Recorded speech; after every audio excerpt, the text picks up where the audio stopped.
சைஃப் அலி கானை கத்தியால் குத்திய நபரை மும்பை காவலர்கள் அண்மையில் கைது செய்தனர்.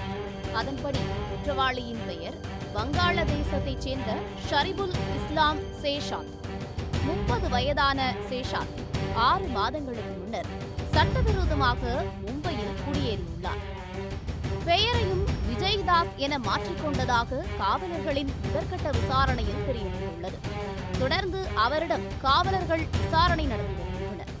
இந்நிலையில் வழக்கில் சேஷாத் பலிகடா ஆக்கப்படுவதாக அவரின் வழக்கறிஞர் குற்றஞ்சாட்டியிருக்கிறார். மும்பையில் உள்ள உணவகம் ஒன்றில் சேஷாத் வேலை செய்து வந்துள்ளார். அங்கு இவரின் கடின உழைப்பினை அனைவரும் பாராட்டியதாக தெரிகிறது. பாண்டே எனும் நபர்தான் இவரை வேலைக்கு எடுத்துள்ளார். இதனால் அவரிடமும் விசாரணை நடத்திட காவலர்கள் முடிவு செய்துள்ளனர். இதற்கிடையில் சேஷாத்தை எப்படி கண்டறிந்தனர் என்று காவலர்கள் தெரிவித்திருக்கின்றனர். ஹோட்டல் ஒன்றில் சாப்பிட்ட பரோட்டாவுக்கு கூகுள் பே பயன்படுத்தி சேஷாத் பணம் கொடுத்ததை வைத்துதான் அவரை காவலர்கள் கண்டுபிடித்துள்ளனர். சைஃப் அலி கானை தாக்கிய பின் காலை 7 மணி வரை அந்த பகுதியிலேயே சேஷாத் சுற்றித் திரிந்துள்ளார்.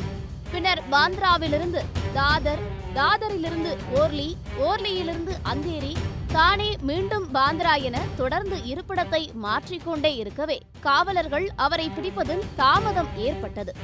சைஃப் அலி கானின் வீட்டிற்கு அருகிலிருந்த காம்பவுண்ட் சுவரில் ஏறி உள்ளே குதித்து பின்னர் பின்புற படிக்கட்டுகளின் வழியே சேஷாத் வீட்டிற்குள் புகுந்து சைஃபினை தாக்கியிருக்கிறார். இதில் ஆச்சரியம் என்னவென்றால் சைஃப் அலி கான் யார் என்று கூட அவருக்கு தெரியவில்லை. பின்னர் தன்னுடைய புகைப்படத்துடன் செய்திகளை பார்த்த பின்னரே நிலைமையை உணர்ந்து தப்பிக்க முயற்சித்திருக்கிறார். 8வது மாடி வரை படிகளில் ஏறிச் சென்ற பின் 12வது மாடி வரை பைப்புகளை பயன்படுத்தி சென்று அங்கிருந்து குளியலறை ஜன்னல் வழியாக சைஃபின் வீட்டிற்குள் புகுந்துள்ளார். சேஷாத்தை கண்டறிய 30 தனிப்படைகள் அமைக்கப்பட்டு விசாரணை முடுக்கிவிடப்பட்டது. சிசிடிவி கேமராவில் பதிவாகி இருந்ததால் தான் அவரை கண்டறிய முடிந்ததாக காவல்துறையினர் தெரிவிக்கின்றனர். என்றாலும் இரத்தக்கரை படிந்த தன்னுடைய ஆடைகளை மாற்றிக்கொண்டு சேஷாத் தப்பித்து சென்றதால் வழக்கிற்கு முக்கிய ஆதாரமான உடைகளை காவலர்களால் இன்னும் கைப்பற்ற முடியவில்லை.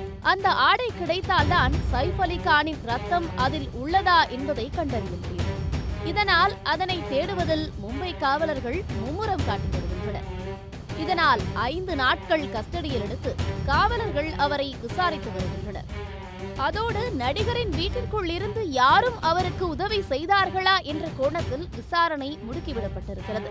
இதற்கு நடுவில் சேஷாத்தின் வழக்கறிஞர் கூறியதுதான் தற்போது பாலிவுட்டில் பெரும் புயலை கிளப்பியிருக்கிறது.